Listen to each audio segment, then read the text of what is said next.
Welcome back, Vet Nation faithful. I'm having my coffee this morning. So I normally don't do my show while I'm drinking my coffee. Normally don't do it in this early in the morning. I was gonna do a show about the Marine Lieutenant Colonel Schiller. If I'm pronouncing that wrong, I apologize. I was gonna do about that and about, last show we talked about Afghanistan. Lots happened. We've lost Marines and sailors and Army since then. The surrender, that's what I'm calling it. It's a surrender, has not gone well. Pretty much we have run with a tail between our legs. That is what the America did. Beyond that, we lost Marines. Now, with what happened with Lieutenant Colonel Schiller, what just happened yesterday, they're all pieces of the same puzzle. And this is something that I was personally involved in. So I'll explain what happened. I don't hide that I live in Southern California.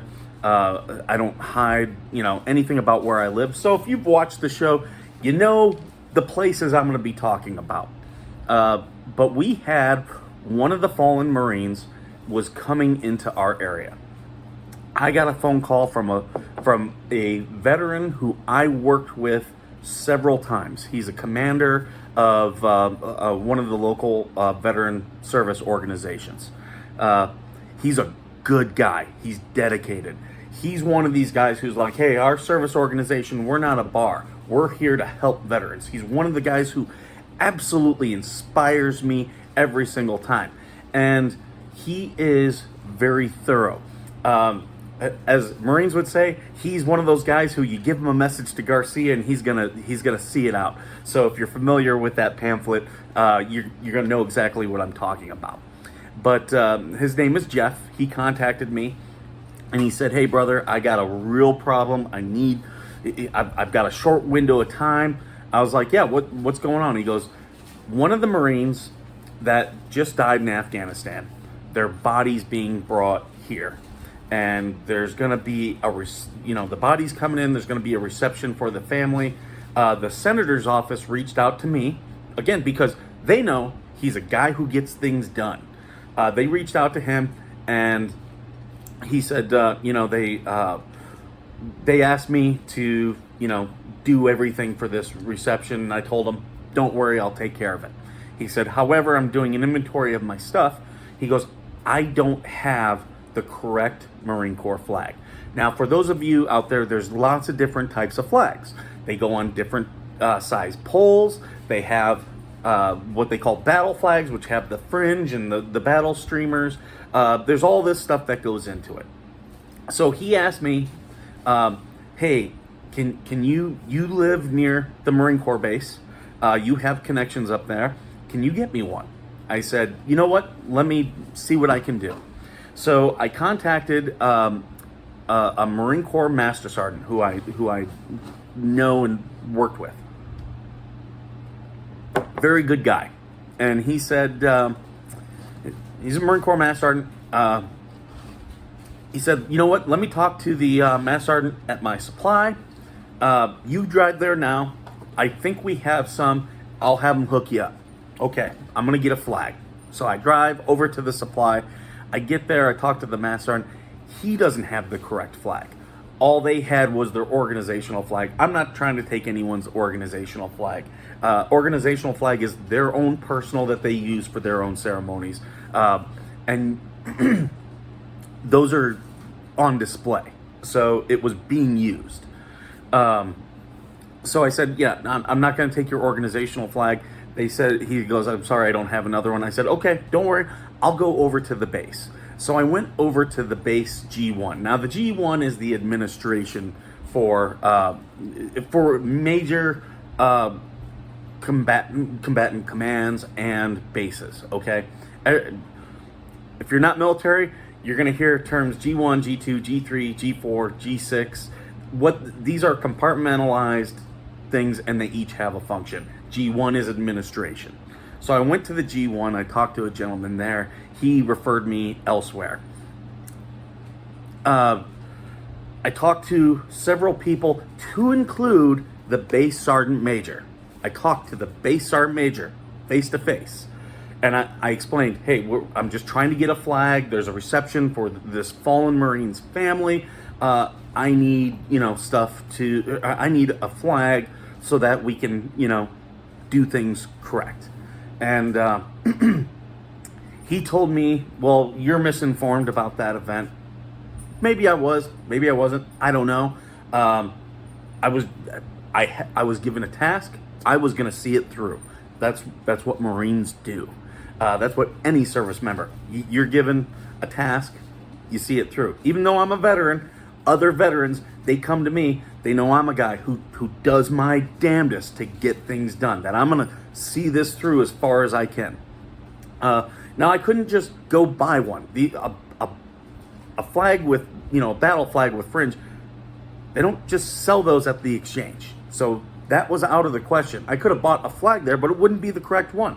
And that was the thing about my buddy. He didn't have the correct one. And there was a time issue. We only had about 2 hours before this event. He was going to meet me halfway, and we were going to trade it off. And that was going to be, how we were going to do all this. And plus, he's organizing other stuff. He's planning other stuff. So, I'm sitting there, I'm talking with the sergeant major and a couple of the other, important people aboard the base. And I'm like, well, I do know, he told me that the senator's office called him. I can't tell you which senator's office, but they called him to get this done. And they said, no, this doesn't belong even to the base. It belongs to 1st Marine Division, which there are a lot of elements of 1st Marine Division on this base.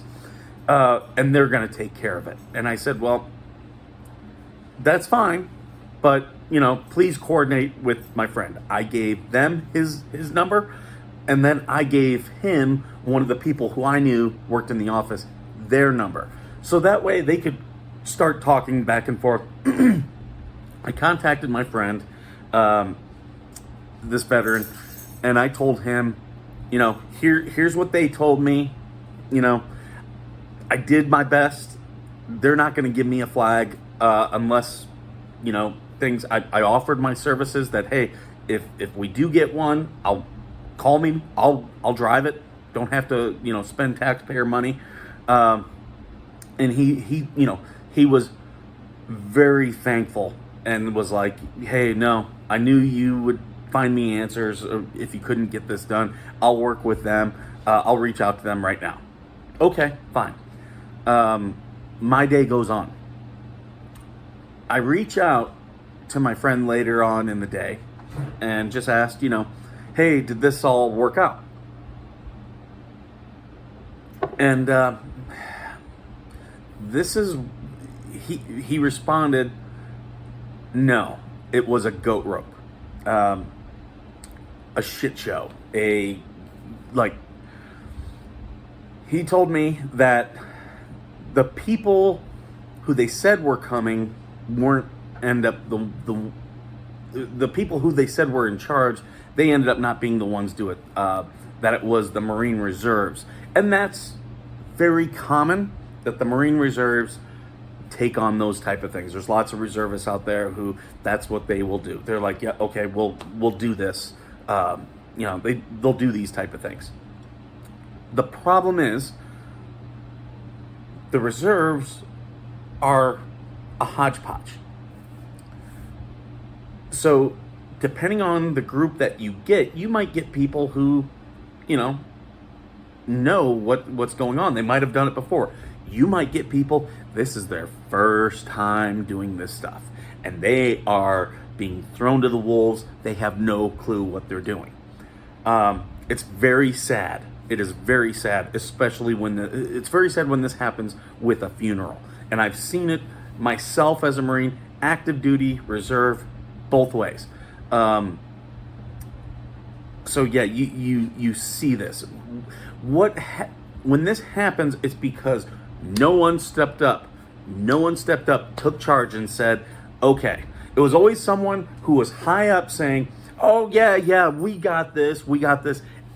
An ego. Now, I want you to remember that, and that's important. An ego, very high up, nope, we got this, sticking out their chest. Remember, I told you, I talked to the base sergeant major, right? That type of thing. He informed me I was completely off base. Okay, that's fine. I may be. He told me, nope, it's the responsibility of this command. Wasn't the command who did it, but that's what he told me. Okay, fine, whatever. But that they had it, and it was all being taken care of. Okay, well, and ended up not being taken care of. I know out of all the service organizations out there, I've had people come to me. They know I volunteer at my local VFW. I belong to American Legion. I don't have an active DAV here, but I know that they do a good job. This is the problem with service organizations. One may be awesome. The next one could absolutely suck. My friend Jeff is amazing. He believes in helping veterans. He is one of the people who inspired me to do this show, to do this. I've worked with him for years. When I left the military and I thought I was done with the military, I went to him and I said, hey, I want to help veterans. And he was like, I'm looking for people to help veterans. And we did, things together, and he knew if he needed something, I was one of those guys that he could call on because he would get things done. He inspires me and others like me. He's one of those guys. He was, I want to say, a sergeant. I was a captain. I would follow this guy. That's how good of a leader he is. He's, we're all veterans. We're all rough around the edges type of thing. He's a guy who gets things done. And there are people within this state government and this state's federal representatives who know he's a guy that gets things done. That's why they went to him. I guarantee you. There were other veteran service organizations within the area that they could have gone to, but they know it wouldn't have been done right. He was a guy who was going to do everything that he could right, and he was told, back off, because of egos in the military. Now, I told you I was going to talk about Lieutenant Colonel Scheller. This is exactly the type of things he was talking about. Egos. People who don't stick to their principles. I'll tell you what that Lieutenant Colonel did, I thought was incredibly brave. You might not agree with what he did, but I'll tell you this. You can't argue that he's a man of principle. He said, this is what I believe. Here's what should be done. The Marine Corps didn't agree. He said, fine. You know what? I am willing to let my whole commission go. Now, here's what I want you all to think about here. This man was a Marine Corps commander at the infantry school. He was a commander. That means Congress screened him. They looked through everything in his record and said, this is a guy that we want to lead Marines and is given special trust and confidence by us. Not the president, not the military, by us, the representatives of the people. What you want in those roles are people who are literally gonna say, this is what's right, this is what's wrong, and if you don't agree with me, I'm willing to walk away from everything, because I believe this. That's pretty powerful. And he has absolutely backed it up. All these other generals out there who are on, giving press conferences, talking about this, and this, I have yet to see one of them talk about this absolute shit show in Afghanistan and say, here's what needs to be done. All they are doing is reacting. No one wants to stick their neck out. They don't want to be the guy who says, this is This is what needs to happen. No one has done that. What they are wimps. They are wimps. They've forgotten what their commission means. And I'm going to do a thing where I talk about the meaning of a military commission in the United States military. Your commission means we wear our rank on our shoulders because the weight of the world is on our shoulders. We are responsible. We are ultimately the ones. And if you're not willing to give it all up for something that you believe in, then you don't really deserve what's on those shoulders. And that's what you're seeing right now in the military. This is why I left active duty. This is 100% why. I saw people who would talk a big game, but when push came to shove, wouldn't do the right thing. And that's what's happening in our military leadership. Back during the Obama years when I was in, we were downsizing the force. What that did is it took all those principled leaders and they were like, hey, I agree with this, I don't agree with this. And they said, well, you can leave. We're downsizing the force, you can leave. And you know what? They left. And they're successful. They're doing well. And the thing is, they don't have to deal with this BS. But here's where it hurt the military. What we were left with was the feckless, inept wimps. The people who when leadership changes, oh, now my principles change. They're not principled. They're not. That's what I dealt with this base. I dealt with egos of people who none of them were willing to say, you know what? I understand what you're saying. We're going to take this and we're going to see it through. We're going to make sure that this Marine's family is received properly. And that's not what happened. And it's a very sad thing because these are Marines who will talk about, oh, we care about the fallen. We're, when we lose a Marine, their family becomes, they're one of us and we're going to treat them as such. That's not what happened in my case. I guarantee you that's what Lieutenant Colonel Schiller was, what he was not seeing. This is this is an endemic problem in our military. And as you can see with the surrender in Afghanistan, it is not leading to anything good. It is not leading to anything good. What you're getting is finger pointers, problem identifiers. What you're not getting is people who say, problem solvers who say, this is what needs to be done, I'm willing to do it, and if I fail, it's on me. That's what you're not getting. People with a backbone. So that is what I wanted to talk about today on Veteran Nation. I thank you all for sticking with me through my rant. I tried to, I'm not trying to give individuals a black eye, so that's why I didn't go into certain details. I think many of you can kind of figure out, the people, the places I'm talking about. Wouldn't be very hard. But this is what's happening, and you're seeing it all over the military. Lieutenant Colonel Schiller, Afghanistan, Fort Hood, this incident here, it's all symptoms of the same problem, and that's what the military and this administration and Congress should absolutely address. Write your congressman, tell them that people like Lieutenant Colonel Schiller, that's who we need to screen for command. That's who we need to promote. Those are the people that's the cream of the crop, and they should be rising. But instead, we're promoting yes men. We're promoting people who want to, who can't see the forest for the trees. People who are not going to go out on a limb. People who are going to watch Marines die needlessly because of some stupid policy.